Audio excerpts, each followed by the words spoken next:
Big boss ಮನೆಯಿಂದ ರಜತ್ ಮಂಜು out. Trophy ಎತ್ತಬೇಕಾಗಿದ್ದವರು ಹೊರ ಹೋಗಿದ್ಯಾಕೆ? Vijaya Karnataka web ವೀಕ್ಷಕರಿಗೆ ನಮಸ್ಕಾರ. ನಾನು ಶಿವಮೂರ್ತಿ ಸೊರಬ. ವೀಕ್ಷಕರೇ, ರಜತ್ ಕಿಶನ್ ಅಲಿಯಾಸ್ ಬುಜ್ಜಿ ಈ ಬಾರಿ ಬಿಗ್ ಬಾಸ್ ಕನ್ನಡ ಸೀಸನ್ 11ರಲ್ಲಿ ಜಾಸ್ತಿ ಸೌಂಡ್ ಮಾಡಿದ ಹೆಸರು. ಬಿಗ್ ಬಾಸ್ ಕನ್ನಡ 11 ಆರಂಭವಾಗಿ 50 ದಿನ ಆದ್ಮೇಲೆ ಅಖಾಡಕ್ಕೆ ಇಳಿದ ರಜತ್ ಆರಂಭದಿಂದಲೂ ಸಖತ್ ಸೌಂಡ್ ಮಾಡಿಕೊಂಡೇ ಬಂದಿದ್ರು. ತಮ್ಮ ರಗಳ್ ಲುಕ್ನಿಂದಲೇ, ಆಟದಿಂದಲೇ ಈ ಬಾರಿ ಇವರು ಟ್ರೋಫಿ ಗೆಲ್ತಾರೆ ಅಂತ ಭರವಸೆ ಮೂಡಿದಂತಹ ಕಂಟೆಸ್ಟೆಂಟ್. ಇತ್ತ ಉಗ್ರ ಮಂಜು ದೊಡ್ಡ ಮನೆಗೆ ಕಾಲಿಟ್ಟಿದ್ದೇ ತಡ. ಫಿನಾಲೆವರೆಗೂ ಉಗ್ರ ಮಂಜು ಬರ್ತಾರಪ್ಪ ಅಂದುಕೊಂಡವರೇ ಹೆಚ್ಚು. ಅದರಂತೆ ಫಿನಾಲೆವರೆಗೂ ಉಗ್ರ ಮಂಜು ಬಂದ್ರು. ಆದರೆ ಟ್ರೋಫಿ ಎತ್ತೋ ಭರವಸೆ ಮೂಡಿಸಿದ ರಜತ್ ಹಾಗೂ ಉಗ್ರ ಮಂಜು ಎಡವಿದ್ದು ಎಲ್ಲಿ? ಅಷ್ಟೆಲ್ಲ ಜನಪ್ರಿಯತೆ ಇದ್ರೂ ಕೂಡ ಇವರು ಗೆಲ್ಲಲು ಆಗಲಿಲ್ಲ. ಯಾಕೆ ಗೊತ್ತಾ? ಎಲ್ಲಿದೆ ಇಂಟ್ರೆಸ್ಟಿಂಗ್ ಮಾಹಿತಿ. ರಜತ್ಗೆ ಮುಳುವಾಗಿದ್ದೇ ಅವರ ಮಾತು. ಉಗ್ರ ಮಂಜು ಬಗ್ಗೆ ಮಾತಾಡೋ ಮೊದಲು ಇಲ್ಲಿ ರಗಡ್ ರಜತ್ ಬಗ್ಗೆ ಮಾತಾಡ್ತೀನಿ. ರಜತ್ ಅವರಿಗೆ ಅವರ ಮಾತು ಎಷ್ಟು ಪ್ಲಸ್ ಪಾಯಿಂಟ್ ಆಗಿದೆಯೋ, ಒಮ್ಮೊಮ್ಮೆ ಅವರ ಮಾತೇ ಅವರಿಗೆ ಮುಳ್ಳಾಗಿರುವ ಉದಾಹರಣೆಗಳು ಇವೆ. ಅತಿಯಾದ ಮಾತು, ಬೈಗುಳಗಳ ಬಳಕೆ ಕೂಡ ಅವರಿಗೆ ಎಫೆಕ್ಟ್ ಮಾಡಿದೆ. ಒಮ್ಮೆ ಹನುಮಂತು ಹೇಳಿದಂತೆ ಮಾತು ಮನೆ ಕೆಡಿಸಿತು, ತೂತು ಒಲೆ ಕೆಡಿಸಿತು ಅನ್ನೋದು ರಜತ್ ಪಾಲಿಗೆ ಇಲ್ಲಿ ನಿಜವಾಗಿದೆ. ಇನ್ನು ಉಸ್ತುವಾರಿ ಆಗಿದ್ದಾಗ ಟಾಸ್ಕ್ನಲ್ಲಿ ಭವ್ಯಗೆ ಫೇವರ್ ಮಾಡಿದ್ರು ಎಂಬ ಆರೋಪ ಕೂಡ ರಜತ್ ಮೇಲಿತ್ತು. ಈ ವಿವಾದದಲ್ಲಿ ರಜತ್ ತಾನು ಆ ರೀತಿ ಮಾಡಿಲ್ಲ ಅಂತ ಎಷ್ಟೇ ವಾದಿಸಿದ್ರು ಕೂಡ ನೋಡುಗರ ಕಣ್ಣಿಗೆ ಮಾತ್ರ ಅದು ಫೇವರಿಸಂ ತರವೇ ಕಂಡಿದೆ.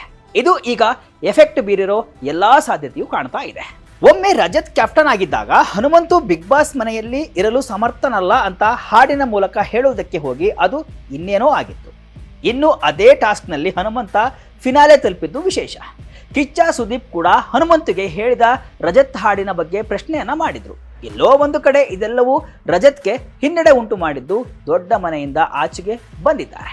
ಇನ್ನು ನಾನು ಸಿಂಗಲ್ ಆಗಿ ಆಡ್ತೀನಿ, ಗುಂಪುಗಾರಿಕೆ ಮಾಡಲ್ಲ ಅಂತಿದ್ದ ರಜತ್ ಫಿನಾಲೆ ಹತ್ತಿರವಾಗ್ತಿದ್ದಂತೆಯೇ ತ್ರಿವಿಕ್ರಮ್ ಮತ್ತು ಭವ್ಯ ಜೊತೆ ಸೇರಿಕೊಂಡಿದ್ರು. ಅಷ್ಟೇ ಅಲ್ಲದೆ ಇತರರ ಬಗ್ಗೆ ವ್ಯಂಗ್ಯ ಮಾಡಿದ್ದು ಕೂಡ ಹೊಡೆತ ಕೊಟ್ಟಿದೆ. ಟ್ರೋಫಿ ಗೆಲ್ಲಬೇಕಿದ್ದ ಮಂಜು ಎಡಬಿದ್ದಲ್ಲಿ. ಇದಿಷ್ಟು ರಜತ್ ಕಥೆ ಆದ್ರೆ, ಉಗ್ರ ಮಂಜು ಅವರದ್ದು ಕೂಡ ಕೆಲವೊಂದಿಷ್ಟು ನೆಗೆಟಿವ್ ಪಾಯಿಂಟ್ ಟ್ರೋಫಿ ಗೆಲ್ಲುವ ಕನಸನ್ನೇ ಕಿತ್ತುಕೊಂಡಿದೆ. ಬಿಗ್ ಬಾಸ್ಗೆ ಉಗ್ರ ಮಂಜು ಹೆಸರು ಕೇಳಿ ಬಂದಾಗ ಸಾಕಷ್ಟು ಹೈಪ್ ಕ್ರಿಯೇಟ್ ಮಾಡಿತ್ತು. ಜನಪ್ರಿಯ ಇರೋ ನಟ, ಗೆಲ್ಲಲು ಏನೇನ್ ಬೇಕು ಅದೆಲ್ಲ ಕ್ವಾಲಿಟಿ ಮಂಜು ಬಳಿ ಇತ್ತು. ಇಷ್ಟೆಲ್ಲ ಸಾಮರ್ಥ್ಯ ಇದ್ರು ಮಂಜು ಎಲ್ಲಿ ಎಡವಿದ್ರು? ಹಾಗಾದ್ರೆ ಮಂಜಣ್ಣ ಆರಂಭದಲ್ಲಿ ತೋರಿದಷ್ಟು ಉತ್ಸಾಹವನ್ನ ಅಂತಿಮದಲ್ಲಿ ತೋರಿಸಲು ಆಗಲಿಲ್ಲ. ಹಿಂದಿನ 4-5 ವಾರಗಳಲ್ಲಿ ಅವರ ಪ್ರದರ್ಶನ ನೀರಸವಾಗಿತ್ತು. ಅದನ್ನ ಪದೇ ಪದೇ ಇತರೆ ಸ್ಪರ್ಧಿಗಳು ಕೂಡ ಹೇಳಿದ್ರು. ಶೋ ಆರಂಭದಲ್ಲಿ ಮಂಜು ಎಲ್ಲರೊಂದಿಗೆ ಬೆರಿತಾ ಇದ್ರು. ನಂತರ ಅವರು ಬರೀ ಗೌತಮಿ ಅವರೊಂದಿಗೆ ಮಾತ್ರ ಹೆಚ್ಚು ಕ್ಲೋಸ್ ಆಗಿದ್ರು. ಇದು ಮಂಜಣ್ಣನ ಕುಟುಂಬದವರಿಗೂ ಬೇಸರವನ್ನ ತರಿಸಿತ್ತು. ಮತ್ತು ಬಿಗ್ ಬಾಸ್ ಮನೆಯೊಳಗೆ ಇದ್ದ ಸದಸ್ಯರು ಅದನ್ನ ಹಲವು ಬಾರಿ ಹೇಳಿದ್ರು. ಅದ್ಯಾಕೋ ವೈಲ್ಡ್ ಕಾರ್ಡ್ ಸ್ಪರ್ಧಿ ರಜತ್ ಎಂಟ್ರಿ ಕೊಟ್ಟ ಮೇಲಂತೂ ಮಂಜು ಇದ್ದಕ್ಕಿದ್ದಂತೆ ಮಂಕಾದ್ರು. ವಕೀಲ್ ಸಾಬ್ ಜಗದೀಶ್ ಅವರನ್ನೇ ಎದುರು ಹಾಕಿಕೊಂಡಿದ್ದಂತಹ ಮಂಜು ರಜತ್ಗೆ ಸರಿಯಾದ ಪೈಪೋಟಿ ನೀಡುವಲ್ಲಿ ವಿಫಲರಾದ್ರು ಅನ್ನೋ ಮಾತು ಕೇಳಿ ಬಂದಿತ್ತು. ಇದೆಲ್ಲವೂ ಕೂಡ ಉಗ್ರ ಮಂಜು ದೊಡ್ಡ ಮನೆಯಿಂದ ಹೊರಗೆ ಹೋಗಲು ಕಾರಣವಾಗಿದೆ.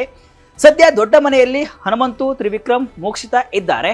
ಈ ಮೂವರಲ್ಲಿ ಯಾರಿಗೆ ವಿಜಯ ಮಾಲೆ ಒಲಿಯುತ್ತೆ ಇನ್ನೇನು ಕೆಲವೇ ಕ್ಷಣಗಳಲ್ಲಿ ಗೊತ್ತಾಗಲಿದೆ. ಅಲ್ಲಿಯವರೆಗೂ ವಿಜಯ ಕರ್ನಾಟಕ ಯೂಟ್ಯೂಬ್ ಚಾನಲ್ ಅನ್ನ ನೋಡ್ತಾ ಇರಿ. ಬಿಗ್ ಬಾಸ್ ಕುರಿತಾದ ಕ್ಷಣ ಕ್ಷಣದ ಮಾಹಿತಿಯನ್ನ ನಿಮ್ಮ ಮುಂದೆ ಇಡ್ತಾ ಹೋಗ್ತೇನೆ. ಧನ್ಯವಾದಗಳು.